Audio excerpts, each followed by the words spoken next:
네, 오늘 성경 본문은 누가복음 9장 1절부터 9절까지입니다. 이미 성경을 읽으신 줄 압니다. 오늘 제가 총회에 참석하는 관계로 동영상으로 설교를 하게 됐습니다. 이 누가복음 9장은 누가복음 전체를 통해서 가장 특징적인 모습을 가지고 있는 것 중에 하나가 제자라는 말이 가장 많이 사용된 성경 바로 이 누가복음 9장입니다. 그래서 누가가 기록한 누가복음에 제자라고 하는 말이 가장 많이 나올 때에야 제자의 삶에 대한 특별한 관심을 가지고 기록했다고 볼 수 있습니다.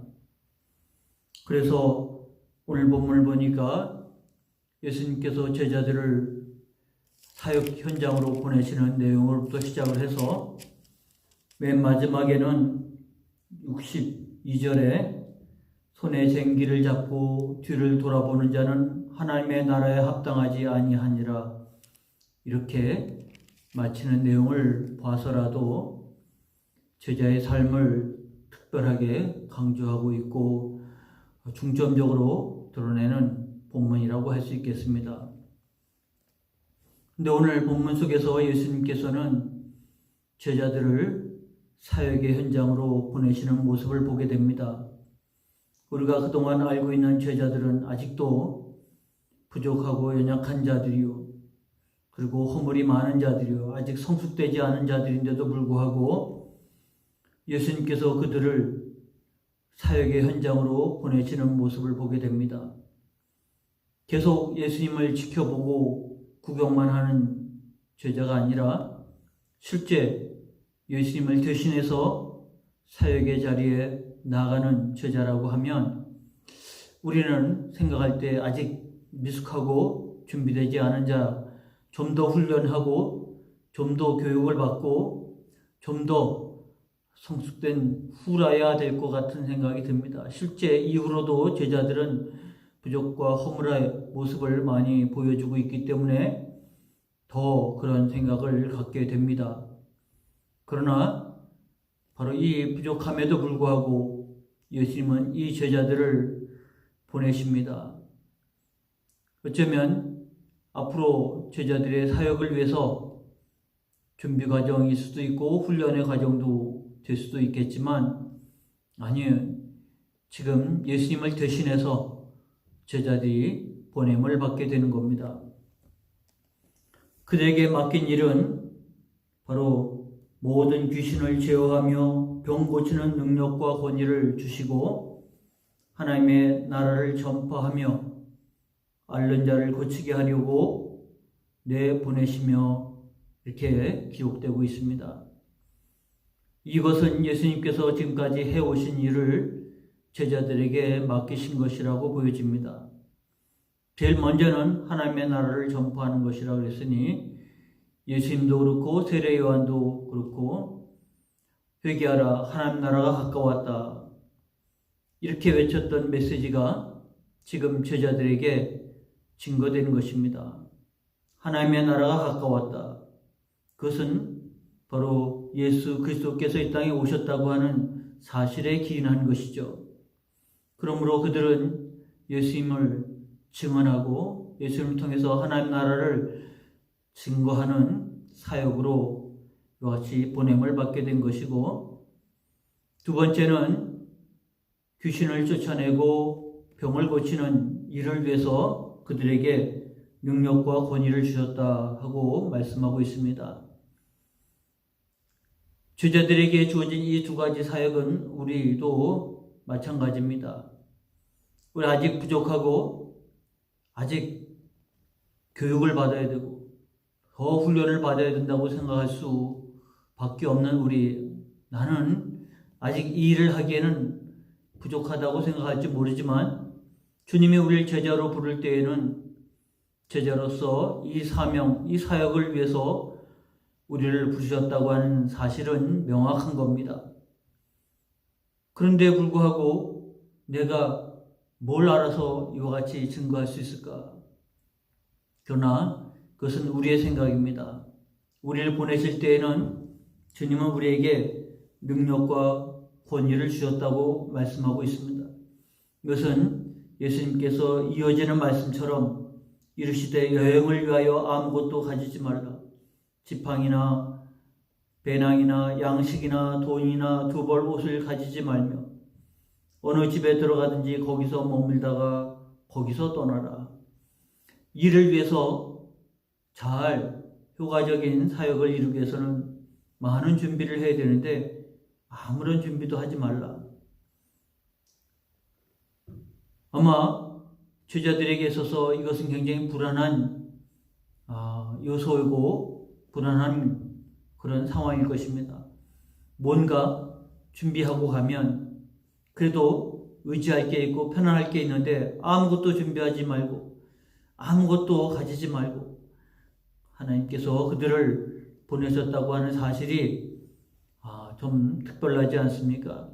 지금 제자들에게 바로 필요한 것은 자기 능력으로 자기 힘으로가 아니라 하나님이 보내셨다.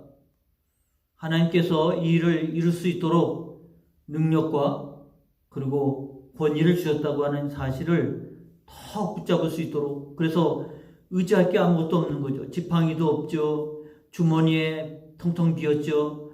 아무것도 의지할 만한 게 없을 때 그들은 오직 하나님만 의지할 수 있는, 그게 가장 중요한 것이었다고 오늘 말씀하고 있는 것입니다. 어쩌면 이 사실은 구약에 보면 레위 지파를 우리가 보게 됩니다. 여호수아를 통해서 가나안 땅을 정복하고 모든 지파에게, 그리고 지파 속에 있는 모든 가족들에게 그들이 땅을 분배했습니다만 레위 지파는 땅을 분배받지 못했습니다. 그들은 모든 지파들이 갖고 있는 성읍 중에서 일정한 성읍을 그들이 살아갈 수 있도록 레위 지파에게 내어줬는데 그곳에서 그들은 농사를 짓는 게 아니었습니다. 그들은 먹고 살기 위해서 산업을 일궈야 될 것이 아니었습니다. 그들은 절기에 정해진 순서에 따라서 하나님 앞에 나와 하나님을 섬기는 레위 지파였고, 그 중에 특별히 아론의 후손은 제사장으로서 역할을 해야만 했습니다. 그래서 레위 지파가 먹고 살 수 있도록 땅을 분배해야 되는데 하나님은 땅을 주지 않고 그들에게 내가 너희의 기업이다, 그렇게 말씀하신 것을 우리는 민수기 또 신명기를 통해서 확인해 볼 수 있습니다.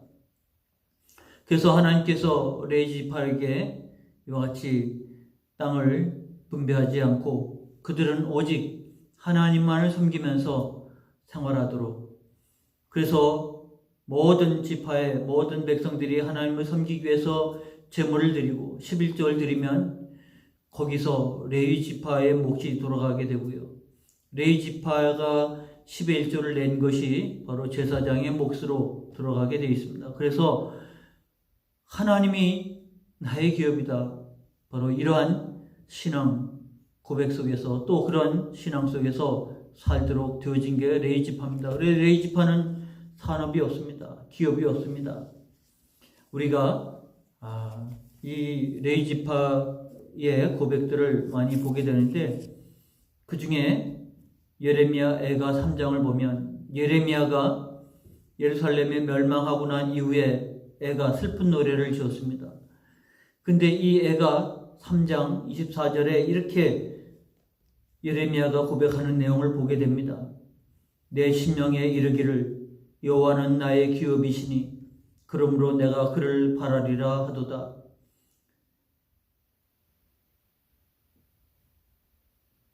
예레미야는 바로 제사장 가문이었습니다. 그 제사장의 가문에 제사장으로 사역하기보다 하나님이 그를 부르셔서 선지자로 사역을 했습니다.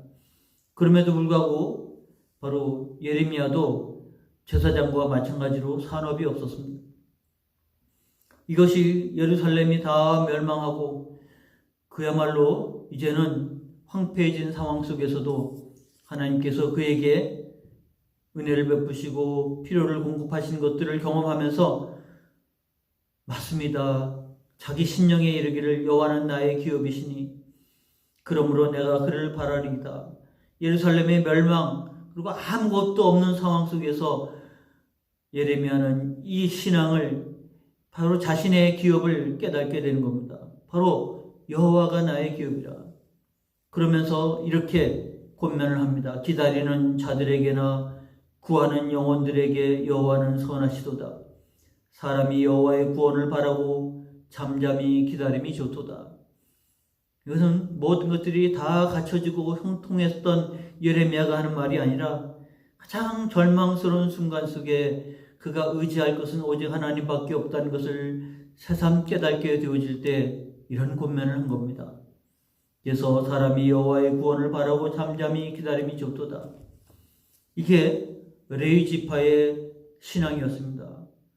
자신들이 몸으로 땀 흘려서 산업을 일궈서 먹고 사는 것이 아니라 우리의 기업은 오직 하나님밖에 없습니다.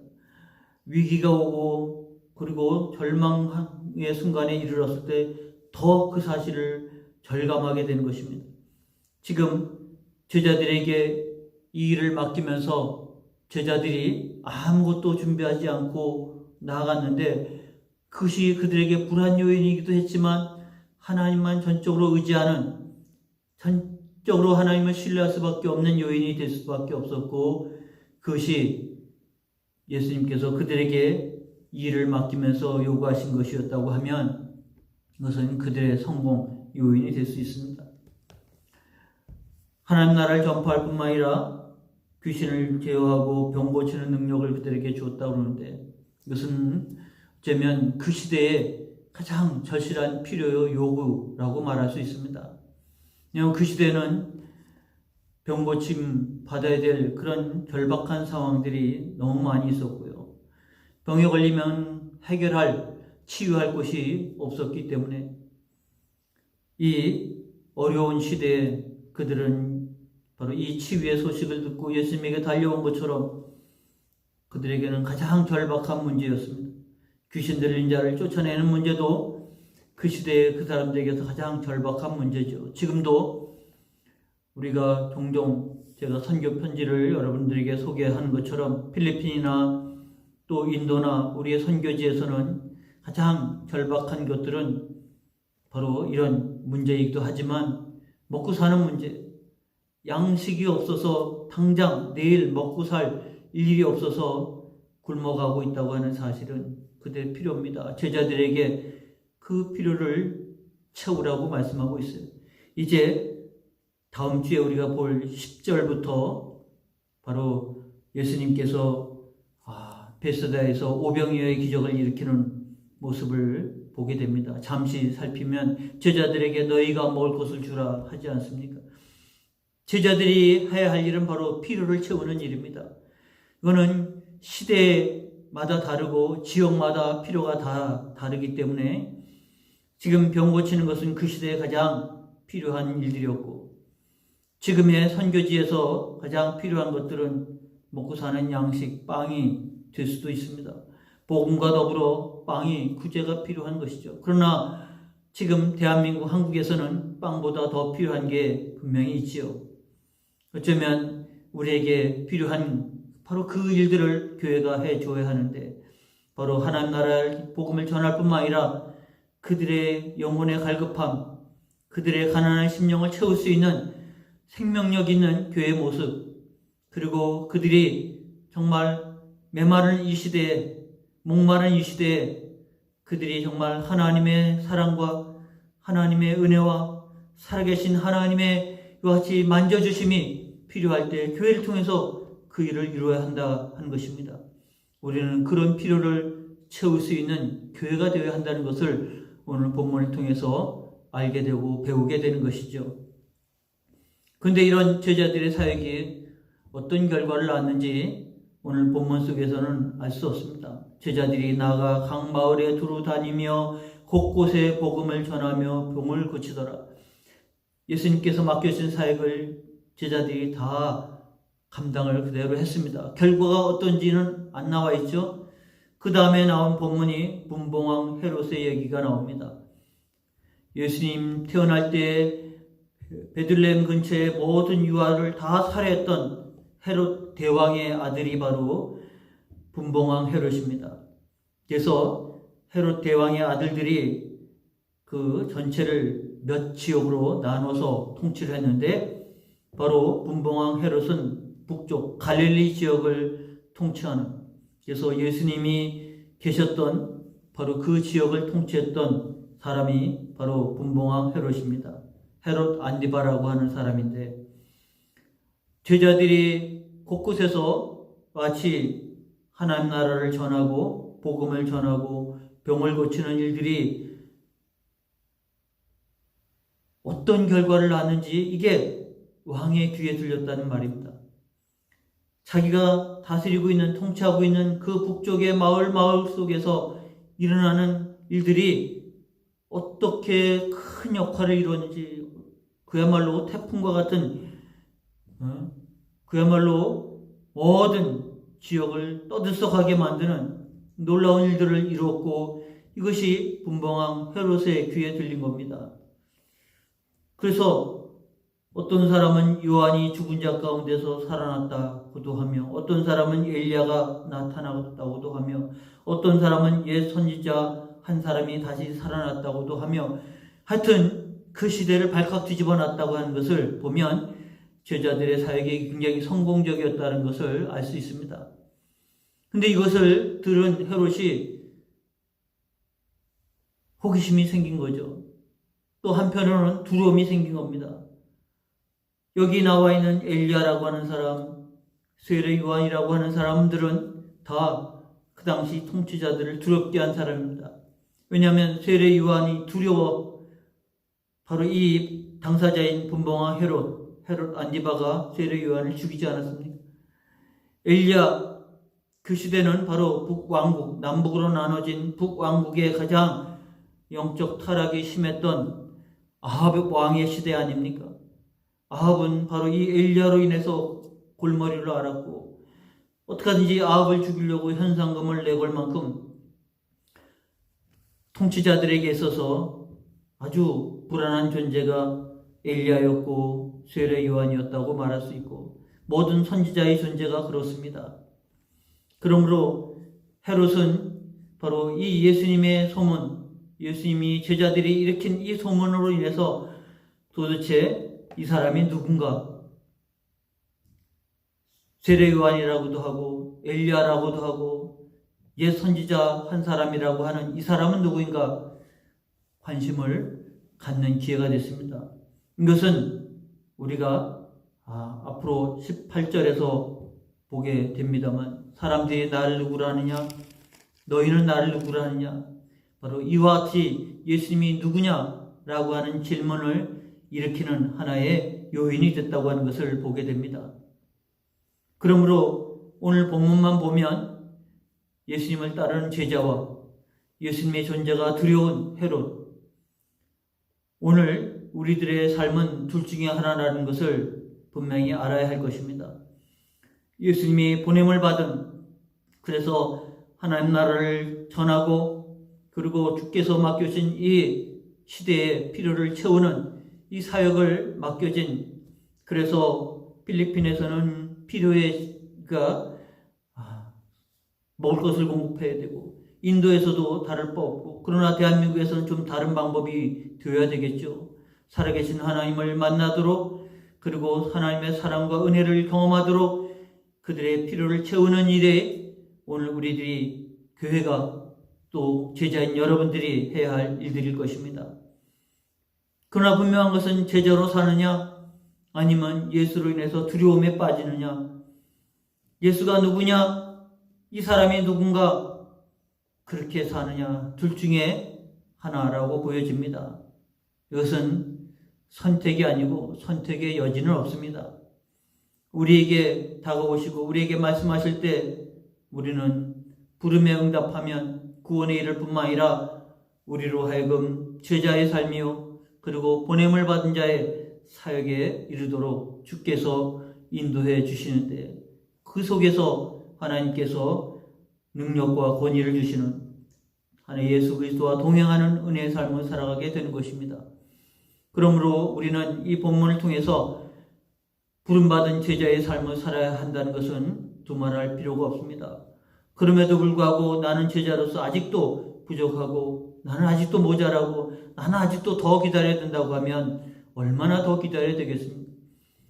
주님께서는 이미 우리에게 능력과 권위를 주셨다고 하는데도 불구하고 이것을 묵혀두고 쏙혀두고 나는 아직 못해, 나는 아직도 할 수 없어 이런 생각으로 살아간다고 하면 그날이 언제겠습니까? 주께서 우리에게 달란트 비유를 통해서 말씀한 것처럼 우리는 할 수 있는 그리고 주께서 할 수 있도록 그래서 우리의 것을 의지하는 게 아니에요. 내가 많이 배워서 지식을 가지고 그 지식을 의지해서 하는 게 아닙니다. 내가 뭔가 특별한 은사를 가지고 있어서 그걸 의지해서 하는 게 아닙니다. 주의 이 말씀을 쫓아서 아무것도 여행을 위하여 아무것도 가지지 말라. 지팡이나 배낭이나 양식이나 돈이나 두벌 옷이나 아무것도 가지지 말라고 하신 것처럼 그것은 우리를 하여금 준비하지 말라는 얘기는 아닙니다. 지금 시대는 이제 준비한 것만큼 결과도 나오니까 잘 준비해야 됩니다. 그러나 이것은 전적으로 하나님만 의지하라고 하는 그래서 여호와가 나의 기업입니다. 하나님의 은혜가 아니면 하나님이 붙들어 주지 않으면 하나님이 이걸 사용하지 아니하면 그러면 내가 가지고 있는 내가 준비한 것들은 쓸모가 없을 수 있어요. 그러나 선교 현장에서 우리가 철저하게 준비하고 최선을 다해서 준비하되 그러나 우리의 마음은 전적으로 주께서 주시는 은혜와 주신 능력에 따라서 내 능력을 의지하지 않냐고 하나님만 의지하면서 감당해 나가는 신앙이 되어질 때 주님은 그걸 들어 쓰십니다. 그리고 우리가 선교 현장에서 보면 우리 뜻대로 계획대로 안 될 때가 많이 있는데 그러면 또 낙심합니다. 그런데 그때 우리가 믿음을 가지고 기도하면 기적을 보는 거예요. 능력을 보는 거예요. 기적의 현장 속에서 우리가 살아계시는구나. 주께서 기뻐하신 일들을 위해서 헌신할 때 우리의 생각, 우리의 뜻대로 되어지지 않는다 할지라도 하나님의 은혜, 하나님의 뜻대로 이 모든 것들을 이루어가시는 모습을 보게 됩니다. 그로 말미암아 너희는 나를 누구로 하느냐 이렇게 주님께서 우리에게 물으실 때 우리는 그 일로 말미암아 베드로는 말합니다. 하나님의 그리스도십니다. 우리가 제자라고 하면 이 신앙 고백 속에서 주 앞에 나아가는 삶이 되어야 되지 않겠습니까? 우리가 그렇게 부름받은 제자입니다.